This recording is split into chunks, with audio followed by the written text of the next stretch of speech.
자니?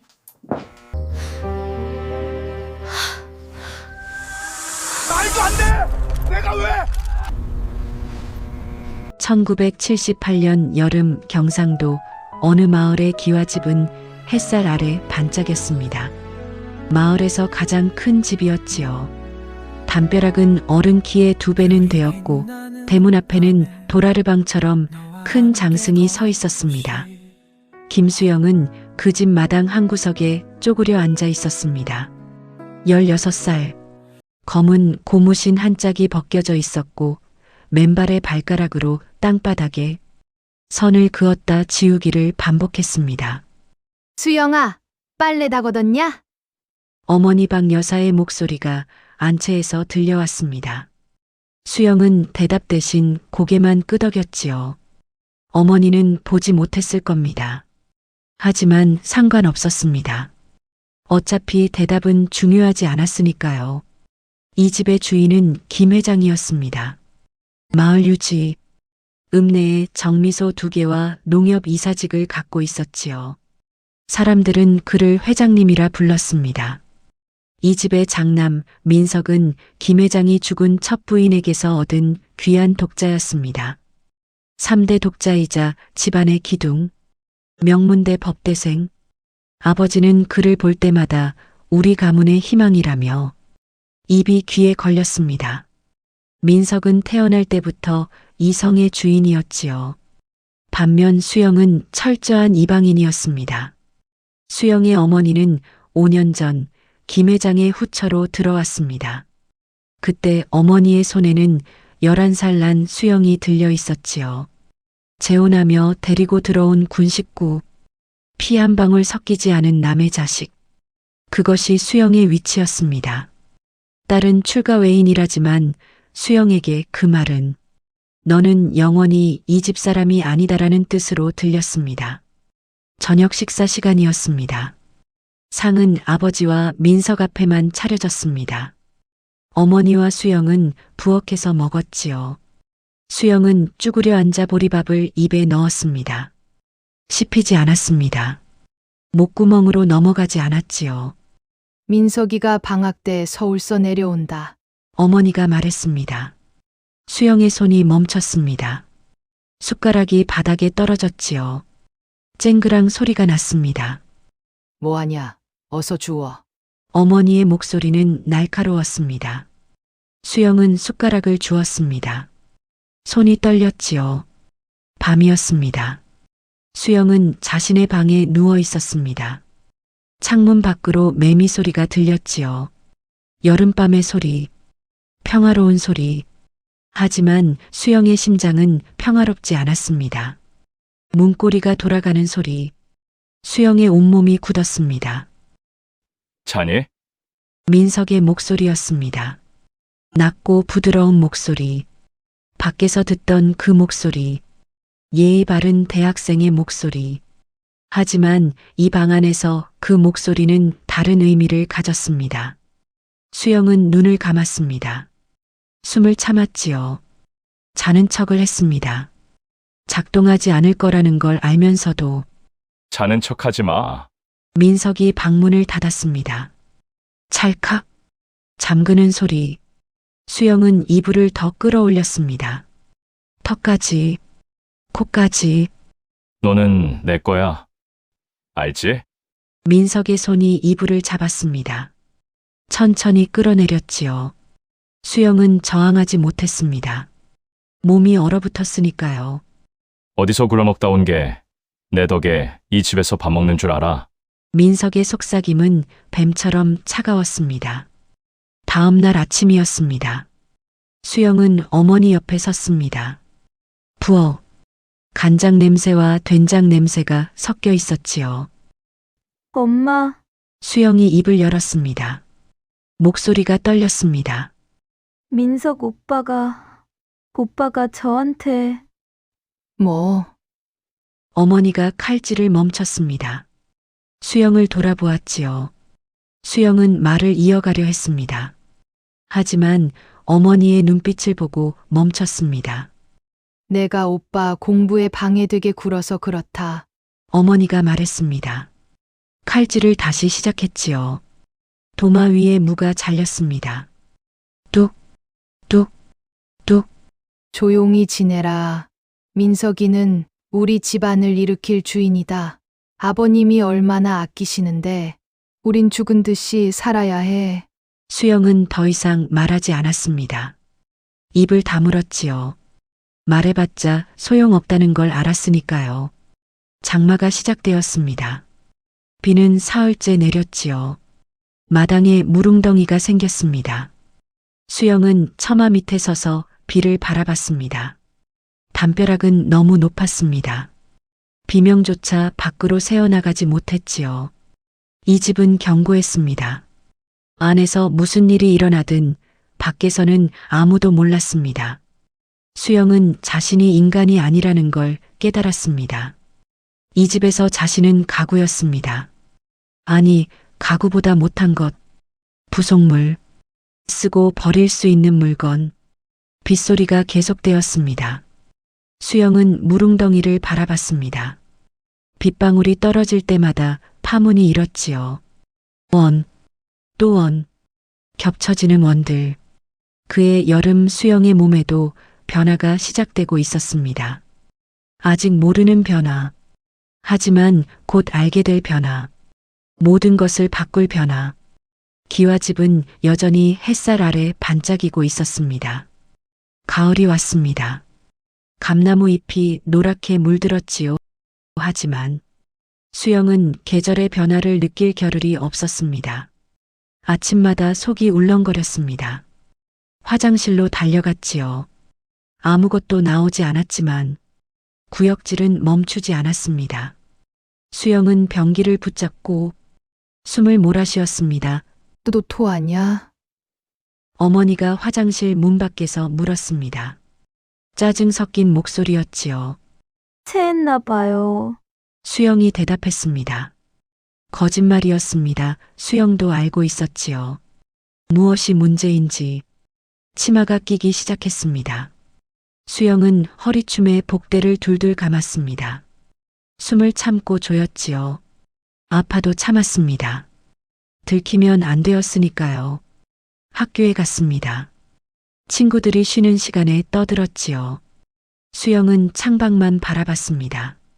운동장에서 남학생들이 축구를 했습니다. 공이 굴러갔습니다.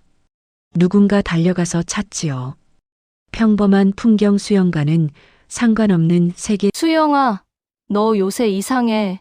짝꿍 미숙이가 말했습니다. 수영은 고개를 돌렸지요. 무슨 소리야? 안색이 안 좋아 아픈 거 아니야? 아니야, 괜찮아.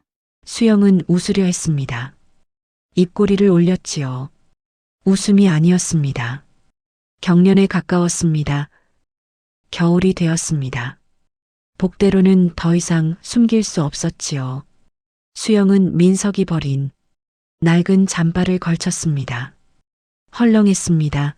그게 다행이었지요. 어느 날 저녁이었습니다. 수영은 부엌에서 설거지를 하고 있었습니다. 그릇을 닦다가 갑자기 속이 뒤집혔지요. 수영은 싱크대를 붙잡았습니다. 왜 그러냐? 아버지의 목소리였습니다. 수영은 고개를 들었지요. 아버지가 부엌 입구에 서 있었습니다. 아무것도 아니에요. 얼굴이 왜 그 모양이냐? 아버지가 다가왔습니다. 수영은 뒤로 물러섰지요. 하지만 싱크대가 등을 막았습니다. 아버지의 손이 수영의 잠바를 잡았습니다. 확 잡아당겼지요. 단추가 튕겨나갔습니다. 수영의 배가 드러났습니다. 시간이 멈췄습니다. 아버지의 얼굴이 일그러졌습니다. 분노, 혐오, 그리고 무언가 더 깊은 것, 수치심. 이게 뭐냐? 아버지의 목소리는 낮았습니다. 낮은 목소리가 더 무서웠지요. 아버지, 그 입 닥쳐라. 아버지가 상위에 잿더리를 집어들었습니다. 수영을 향해 던졌지요. 수영은 팔로 얼굴을 가렸습니다.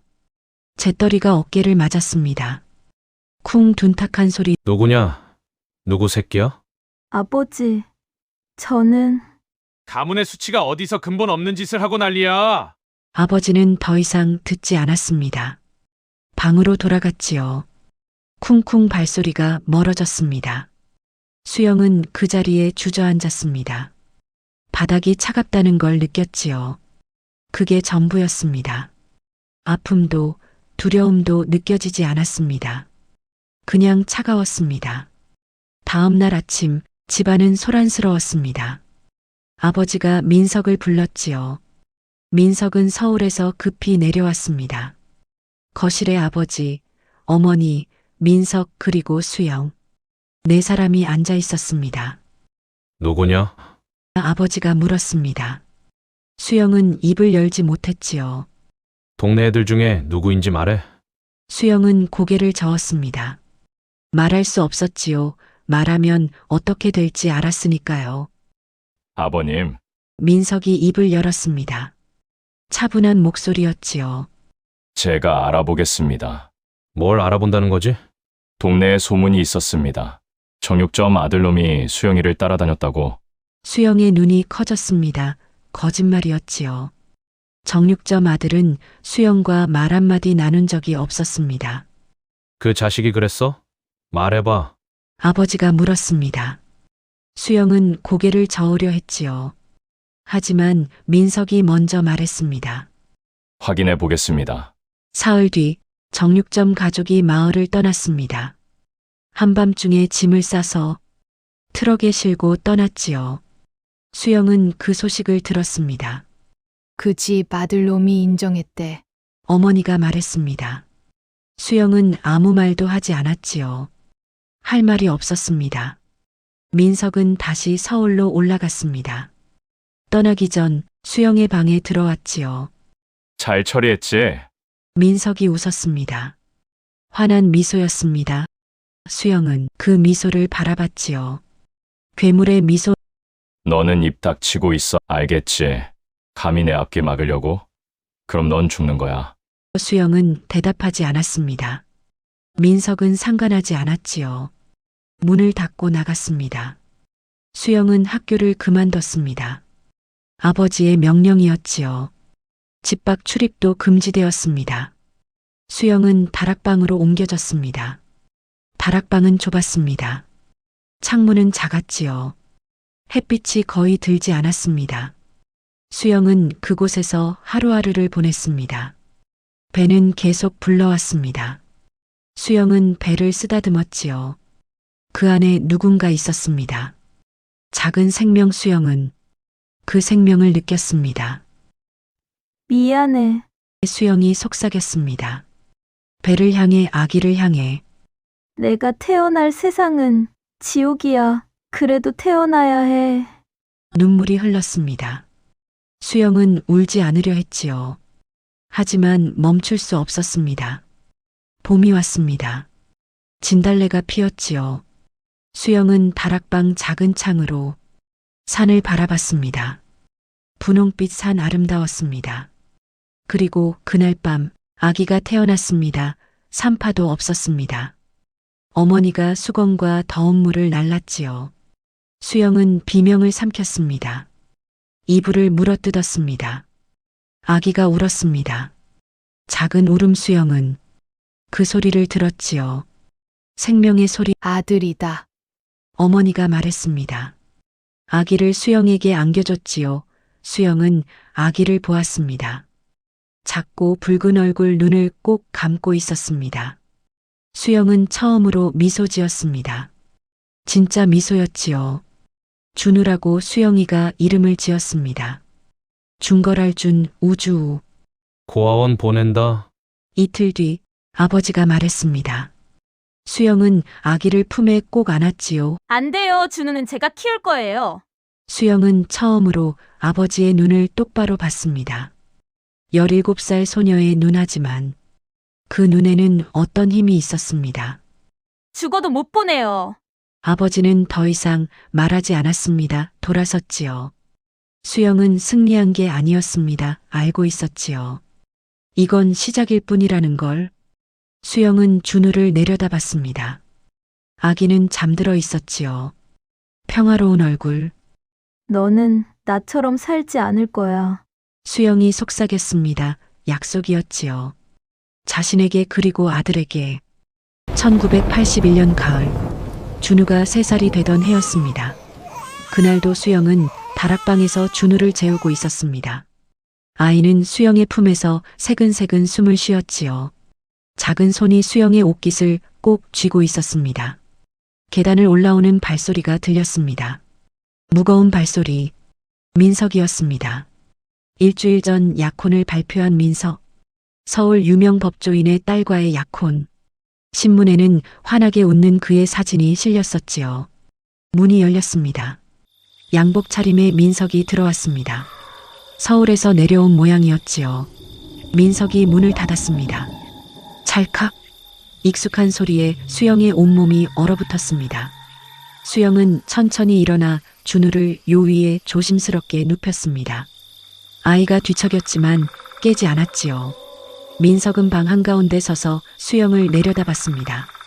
그의 눈빛은 차갑고 계산적이었습니다. 사람을 보는 게 아니라 물건을 보는 눈빛. 준우, 서울로 데려간다. 수영의 심장이 멎었습니다. 민석은 차분하게 말을 이었지요. 다음 달 결혼한다고. 장인이 로펌 파트너 자리를 약속했다고. 하지만 문제가 있다고. 아내가 될 사람이 아이를 가질 수 없다고. 그래서 준우를 조카로 입양하겠다고. 어차피 호적상 민석의 동생으로 올라가 있으니 가능하다고. 그리고 민석이 웃으며 덧붙였습니다. 서울 올라와 내 여자로 준우 근처에서 살 수 있게 해줄게. 수영은 구역질이 올라왔습니다. 참았지요. 민석의 손이 수영의 턱을 잡았습니다. 아팠습니다. 하지만 수영은 소리내지 않았지요. 민석은 주머니에서 명함을 꺼내 수영에게 던졌습니다. 명함이 바닥에 떨어졌지요. 검사실 국장, 아버지의 절친한 골프 친구의 명함이었습니다. 민석은 말했습니다. 경찰에 가도 소용없다고. 이분 전화 한 통이면 끝이라고. 오히려 수영이 무고죄로 잡혀갈 거라고. 민석이 문으로 걸어가며 마지막으로 말했습니다. 일주일 줄게 준우랑 떨어지든지 아니면 내 말 들을 거든지. 문이 닫혔습니다. 수영은 그 자리에 주저앉았습니다. 온몸이 떨렸지요. 요 위에서 준우가 뒤척이며 눈을 떴습니다. 수영은 기어가서 아이를 꼭 안았습니다. 준우의 따뜻함이 느껴졌습니다. 살아있다는 증거. 그리고 그 순간 수영은 결심했습니다. 도망가야 한다고. 사흘 뒤 밤이었습니다. 폭우가 쏟아졌지요. 수영은 준우를 업고 아버지의 서재로 향했습니다. 어둠 속에서 책장 뒤 금고를 찾았지요. 아버지의 생일 번호를 돌렸습니다. 찰칵. 금고가 열렸습니다. 안에는 돈이 있었습니다. 많은 돈. 하지만 수영이 꺼낸 건 검은 장부 2권과 서류 한 묶음이었습니다. 같은 날짜에 다른 금액이 적힌 이중장부. 그리고 민석의 군 면제 서류. 건강한 민석의 가짜 면제 기록. 수영은 장부와 서류를 품에 넣었습니다. 복도를 지나가는데 불이 켜졌습니다. 어머니가 서 있었습니다. 두 사람의 눈이 마주쳤지요. 어머니가 수영의 품을 봤습니다. 장부가 삐져나와 있었습니다. 어머니의 얼굴이 창백해졌지요. 어머니가 수영의 팔을 잡았습니다. 아팠습니다. 그러나 수영은 처음으로 어머니의 눈을 똑바로 보며 말했습니다. 전 이미 죽었어요. 이 집에서 전 이미 죽은 사람이에요. 민석이 준우를 데려간다고 말하자 어머니의 손이 떨렸습니다. 수영의 팔을 놓았지요. 수영이 생애 처음으로 어머니에게 간청했습니다. 도와달라고. 제발 한 번만이라도. 어머니는 한참을 서 있었습니다. 등을 보이고 어깨가 떨렸습니다. 그리고 작은 목소리로 말했습니다. 빨리 가라 못 봤다. 나는 아무것도 못 봤다. 수영은 대문을 열고 빗속으로 뛰어들었습니다. 준우를 꼭 안고 진흙탕을 밟으며 신발이 벗겨졌지요. 뒤에서 아버지의 목소리가 들렸습니다. 대문이 열리는 소리, 발소리. 수영은 뒤를 돌아보지 않았습니다. 계속 달렸지요. 우는 준우를 달래며 숨이 차서 끊어지는 목소리로 속삭였습니다. 준우야, 잘 봐. 엄마는 다리가 끊어져서 도망가는 게 아니야. 번개가 쳤습니다. 순간 세상이 환해졌지요. 뒤를 돌아봤습니다. 기와집이 보였습니다. 저 멀리 다시는 돌아오지 않으려고 다리를 태워버린 거야. 그리고 수영은 어둠 속으로 사라졌습니다. 다시는 돌아오지 않을 곳으로 2024년 서울 서초동 골목 깊숙한 곳에 수라는 한정식 집이 있었습니다. 간판도 작았고 대문도 수수했지요. 하지만 이 집을 아는 사람은 알았습니다. 예약이 석 달은 밀려 있다는 것을, 재벌 회장도 고위 공직자도 줄을 서서 기다린다는 것을. 주인은 이영이었습니다. 56, 짧게 자른 머리, 검은 한복, 수수했지만 기품이 있었지요. 김수영은 서울에 도착한 그날 이영이가 되었습니다. 과거를 지우고 새로운 사람으로 살기 위해 43년이란 세월 동안 수영이란 이름은 한 번도 불리지 않았지요. 그 눈빛은 더 이상 흔들리지 않았습니다. 서늘했습니다. 날이 선 칼처럼. 오후 9시 마지막 손님이 떠나고 종업원들도 퇴근했습니다. 영희는 2층 VIP 룸의 문을 열었지요. 방 안에 한 남자가 앉아 있었습니다. 39, 짙은 남색 양복, 금태 안경, 이준우, 서울중앙지검 특수부 부장검사였습니다. 준우가 일어나 인사하고 영희는 맞은편에 앉았습니다. 준우가 서류 봉투를 테이블 위에 놓았지요. 미끼를 물었습니다. 김민석 의원, 내일 이 가게로 옵니다. 영희의 손가락이 찻잔을 쥐었습니다. 미세하게 떨렸지요. 40년 전 그날 밤의 차가움을 씻어내듯 따뜻한 차를 마셨습니다. 영희가 아들을 보며 말했습니다. 실수하면 안 된다. 그놈은 뱀 같은 인간이야. 준우가 안경을 벗고 어머니를 똑바로 보며 대답했습니다. 걱정 마세요. 제 몸에 흐르는 그 더러운 피 제 손으로 뽑아버릴 겁니다. 영희는 아들을 바라봤습니다. 저 눈은 민석을 닮았지만 민석의 눈이 탐욕으로 가득했다면 준우의 눈은 정의로 가득했지요. 영희와 준우는 서울에 도착한 날부터 바닥을 기었습니다. 영희는 식당 설거지부터 시작했지요. 새벽 4시에 일어나 밤 11시에 들어왔습니다. 준우는 혼자 방에서 라면을 끓여 먹으며 자랐습니다. 학교에서 사생활하는 놀림을 받았지만 주먹을 쥐고 참았습니다. 어머니의 말을 기억했으니까요. 지금은 약하지만 강해질 거라고. 준우는 미친 듯이 공부했습니다. 1등을 놓치지 않았고 장학금을 받았고 서울대 법대에 합격했습니다. 사법시험을 수석으로 패스하고 검사가 되었습니다. 특수부로 갔지요. 그리고 기다렸습니다. 사냥감을 기다리는 사냥꾼처럼. 준우가 봉투를 열었습니다. 서류들이 나왔지요. 사진, 녹취록, 계좌 추적 자료, 김민석이 이번 재개발 사업에서 200억을 받기로 했다는 증거들, 건설사 사장과 짜고 토지 보상비를 부풀린 증거들. 준우가 녹음기를 꺼내 재생 버튼을 눌렀습니다. 민석의 목소리가 흘러나왔지요. 40년이 지났지만 변하지 않은 그 목소리. 영희의 손가락이 찻잔을 쥐고 하얗게 질렸습니다. 준우가 어머니의 손을 잡았습니다. 따뜻한 손. 영희의 떨림이 멈췄지요. 준우가 조용히 말했습니다. 내일이면 끝이야, 엄마. 40년을 기다렸으니 하루만 더 참자. 영희는 고개를 끄덕였습니다. 창밖을 바라봤지요. 서울의 야경이 펼쳐졌습니다. 반짝이는 불빛들, 화려한 도시. 하지만 영희의 눈에는 40년 전 그 빗속이 보였습니다. 준우를 업고 달리던 그날 밤이. 다음 날 저녁이었습니다. 김민석 의원이 수에 도착했습니다. 비서 2명과 건설사 사장을 대동하고. 민석은 여당의 실세였습니다. 차기 대권주자로 거론되는 거물. 60을 바라보는 나이였지만 여전히 카리스마가 있었지요. 영희가 직접 VIP 룸으로 안내했습니다. 정중하게 인사하고 메뉴를 설명했지요.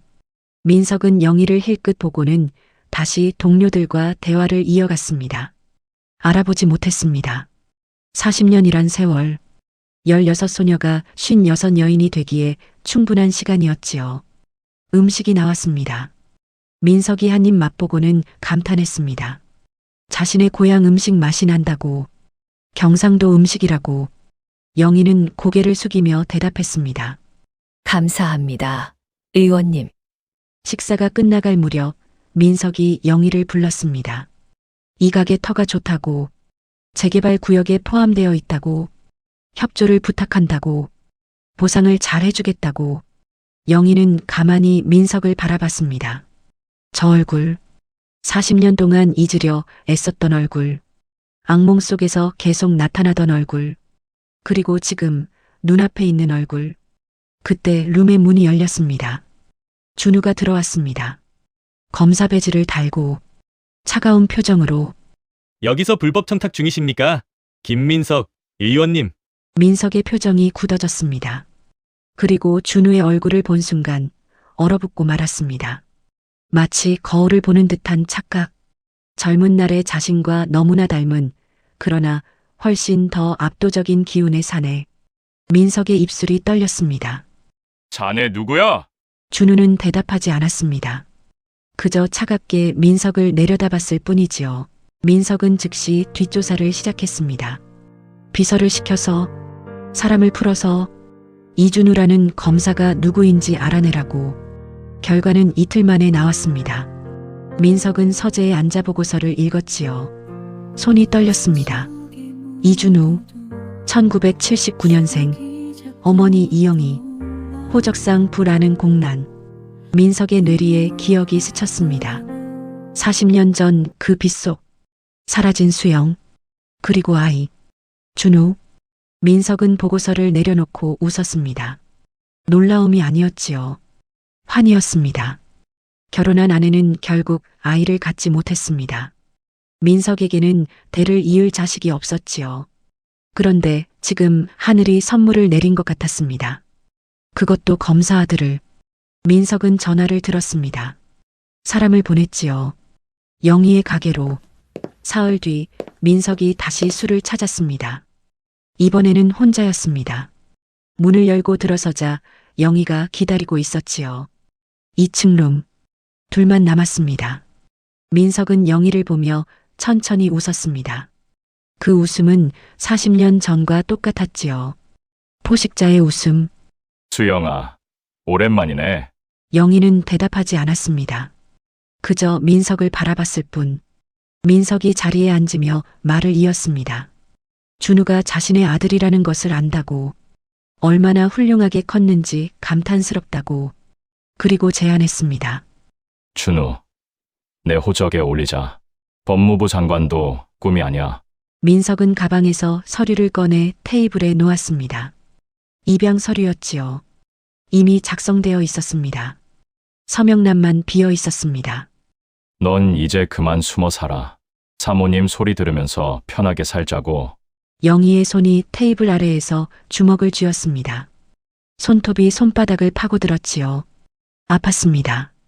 하지만 그 아픔으로 평정심을 유지했습니다. 영희는 가장 약한 목소리로 말했습니다. 준우만은 건들지 마세요. 민석이 비웃었습니다. 마치 이미 다 끝난 일인 것처럼. 그럼 넌 빠져 있어. 내가 알아서 할 테니까. 민석은 일어섰습니다. 서류를 두고 나갔지요. 문이 닫히는 소리. 영희는 그제야 몸을 떨었습니다. 40년의 악몽이 다시 시작되는 것 같았습니다. 하지만 영희는 알고 있었습니다. 이것이 계획의 일부라는 것을, 민석이 스스로 무덤 속으로 걸어 들어오고 있다는 것을. 준우가 룸으로 들어왔습니다. 숨어서 모든 것을 녹음하고 있었지요. 녹음기를 테이블 위에 놓았습니다. 이걸로 끝입니다. 협박죄 증거 확보했어요.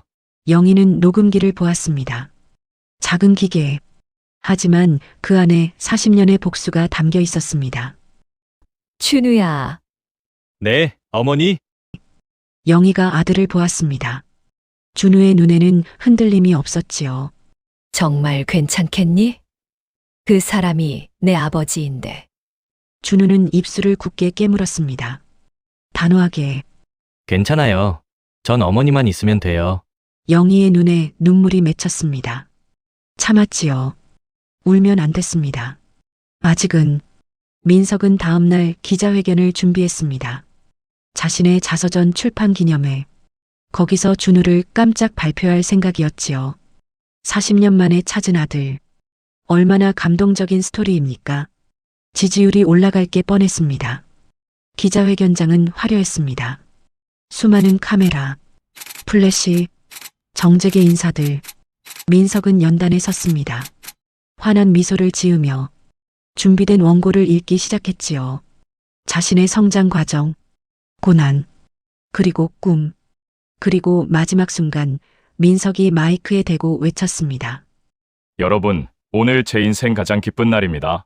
40년간 가슴에 묻었던 제 아들을 소개합니다. 장내가 술렁이기 시작했습니다. 카메라 플래시가 미친 듯이 터졌지요. 민석이 손짓했습니다. 무대 옆에서 준우가 걸어 나왔습니다. 검은 정장, 금태 안경. 준우는 천천히 단상으로 올라갔습니다. 민석이 아들의 어깨를 감쌌지요. 흐뭇한 표정으로 준우에게 마이크를 건넸습니다. 준우가 마이크를 잡았습니다. 객석을 바라봤지요. 수백 개의 눈, 수백 개의 카메라, 모두 자신을 향하고 있었습니다. 그리고 준우가 입을 열었습니다. 반갑습니다. 김민석 의원님의 범죄 피해자 이준우입니다. 정적이 흘렀습니다. 아무도 숨을 쉬지 않는 것 같았지요. 민석의 미소가 굳어졌습니다. 얼굴이 창백해졌습니다. 뭐라는 거야? 준우는 민석을 보지 않았습니다. 계속 객석을 향해 말했지요. 1978년 여름부터 1981년 가을까지 저희 생모 김수영은 당시 21살이었던 김민석에게 지속적인 성폭행을 당했습니다. 저는 그 범죄의 결과로 태어났습니다. 장내가 폭발했습니다. 기자들이 일어섰지요. 카메라가 더 미친 듯이 터졌습니다. 민석이 준우의 팔을 잡았습니다. 이 새끼가 지금! 그 순간 무대 뒤 대형 스크린이 켜졌습니다. 영상이 재생되었지요. 40년 전 훔쳐나온 이중장부. 페이지가 하나하나 넘어갔습니다. 그리고 병역 비리 서류, 민석의 이름, 가짜 진단서. 다음 영상은 최근 것이었습니다. 민석이 건설사 사장과 통화하는 녹음, 200억 뇌물 이야기, 그리고 며칠 전 영희를 협박하던 녹취록. 준우가 주머니에서 수갑을 꺼냈습니다. 차가운 금속. 민석을 향해 한 걸음 다가갔지요. 저 이준우는 오늘 제 생물학적 아버지이자 대한민국 정계의 암덩어리인 김민석을 강간치상 및 뇌물수수 혐의로 긴급 체포합니다. 수갑이 민석의 손목에 채워졌습니다.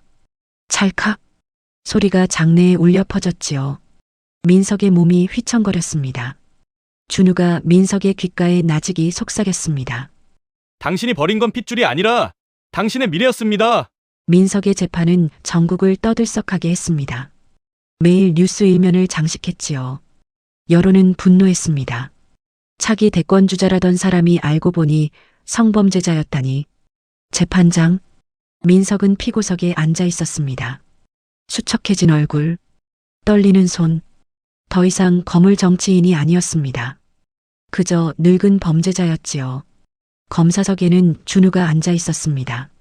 차분한 표정, 서류를 정리하고 있었지요. 방청석에는 영희가 있었습니다. 조용히 앉아서 재판을 지켜봤습니다. 40년을 기다렸습니다. 이 순간을 판사가 입장했습니다. 재판이 시작되었지요. 준우가 일어나 증거를 제시했습니다. 하나하나, 차근차근, 빈틈이 없었습니다. 민석의 변호사가 반박했습니다. 시효가 지났다고, 증거가 불충분하다고. 하지만 준우는 흔들리지 않았습니다. 뇌물수수는 최근 범죄라고, 성범죄는 시효가 사라졌다고, 증거는 넘친다고. 증인이 나왔습니다. 옛 동네 사람들, 정육점 아들. 그는 40년 만에 진실을 말했지요. 민석이 돈을 주며 협박했다고, 거짓 자백을 강요했다고. 영희도 증인석에 섰습니다. 40년 만에 처음으로 공개석상에서 진실을 말했습니다. 목소리는 떨렸지만 멈추지 않았지요. 1978년 그 여름부터 다락방에서의 지옥, 도망치던 그날 밤, 모든 것을 민석은 고개를 숙이고 있었습니다. 얼굴을 들지 못했지요. 재판은 석 달 걸렸습니다. 그리고 마지막 날, 판사가 판결문을 읽었습니다. 피고인 김민석에게 징역 25년을 선고한다. 민석이 무너졌습니다. 피고석에서 주저앉았지요. 법정 경호가 그를 일으켰습니다. 수갑을 채웠습니다. 민석이 끌려가며 발악했습니다. 이건 무효야! 저놈이 내 아들이야! 폐륜아 새끼! 하지만 아무도 듣지 않았습니다. 민석은 그렇게 법정을 떠났습니다. 다시는 자유인으로 돌아오지 못할 곳으로. 영희는 방청석에 앉아 그 광경을 지켜봤습니다. 눈물이 흘렀지요. 처음으로, 40년 만에 처음으로 흘리는 눈물. 준우가 다가왔습니다. 어머니 옆에 앉았지요. 영희의 손을 잡았습니다. 끝났어요. 어머니. 영희는 고개를 끄덕였습니다. 그렇습니다. 끝났습니다. 얼마 후 영희와 준우는 고향으로 내려갔습니다. 40년 만에 돌아온 마을. 많은 것이 변했지요. 마을 입구의 슈퍼마켓, 새로 생긴 아파트, 포장된 도로. 하지만 그 기와집은 그대로였습니다. 아무도 살지 않는 흉가. 담벼락은 무너져 있었고 대문은 녹슬어 있었지요. 대문 앞에 장승은 쓰러져 있었습니다. 영희와 준우는 대문 앞에 섰습니다. 한참을 서 있었지요. 준우가 물었습니다. 들어가 보시겠어요? 영희는 고개를 저었습니다. 들어갈 필요가 없었습니다. 안에 무엇이 있는지 알았으니까요. 기억, 악몽, 고통. 영희가 가방에서 무언가를 꺼냈습니다. 라이터였습니다. 작은 금속 라이터. 준우가 어머니를 보았지요. 어머니. 영희가 라이터를 켰습니다. 작은 불꽃이 일었습니다. 바람에 흔들렸지요. 하지만 꺼지지 않았습니다. 영희는 무너진 담벼락 틈으로 라이터를 던졌습니다. 마른 풀과 나무에 불이 붙었지요. 작은 불이 점점 커졌습니다. 기와집 안으로 번졌습니다. 영희가 불길을 보며 마지막으로 속삭였습니다. 민석아, 내가 그랬지. 집이 크면 그림자도 길다고. 이제 그 그림자 내가 걷어줄게. 불길이 활활 타올랐습니다. 기와집 전체를 삼켰지요. 하늘로 연기가 올라갔습니다. 검은 연기, 40년의 하늘 태우는 연기. 영희와 준우는 불길을 등지고 돌아섰습니다. 천천히 걸었지요. 뒤를 돌아보지 않았습니다. 마을을 빠져나갈 때쯤 해가 뜨기 시작했습니다. 동쪽 하늘이 붉게 물들었지요. 새로운 날의 시작. 따뜻한 햇살이 두 사람의 등을 비췄습니다. 준우가 물었습니다. 이제 어디로 가시겠어요? 영희는 잠시 생각했습니다. 그리고 대답했지요. 서울 우리 집으로. 우리 집. 그 단어가 따뜻했습니다. 더 이상 누구의 집도 아닌 자신들의 집. 영희와 준우가 함께 만든 집. 두 사람은 버스 정류장으로 걸어갔습니다. 뒤에서 소방차 사이렌 소리가 들렸지요. 하지만 상관없었습니다. 이미 다 타버렸을 테니까요. 버스가 왔습니다. 영희와 준우가 탔지요. 버스는 천천히 움직이기 시작했습니다. 마을이 멀어졌습니다. 기와집의 연기가 점점 작아졌습니다. 그리고 사라졌습니다. 영희는 창밖을 바라봤습니다. 봄이었습니다. 산에 진달래가 피어 있었지요. 분홍빛 산. 아름다웠습니다. 준우가 어머니의 어깨에 기댔습니다. 피곤했을 겁니다. 긴 싸움이었으니까요. 영희는 아들의 머리를 쓰다듬었습니다. 따뜻한 손으로. 버스는 서울로 향했습니다. 새로운 시작으로. 더 이상 도망가는 게 아니라 집으로 돌아가는 길이었습니다. 영희는 눈을 감았습니다. 40년 만에 처음으로 평화로운 잠이 올 것 같았습니다. 악몽 없는 잠, 두려움 없는 밤. 그렇게 긴 복수가 끝났습니다. 침묵의 기와집은 재가 되어 사라졌고 수영과 준우는 마침내 자유로워졌습니다. 침묵의 기와집 3부작을 끝까지 시청해 주셔서 진심으로 감사합니다. 어른의 오후는 다음에도 여러분 마음에 오래 남을 이야기를 조심스럽게 들고 찾아오겠습니다. 구독과 좋아요는 이 이야기를 계속 만들 수 있는 큰 힘이 됩니다. 감사합니다.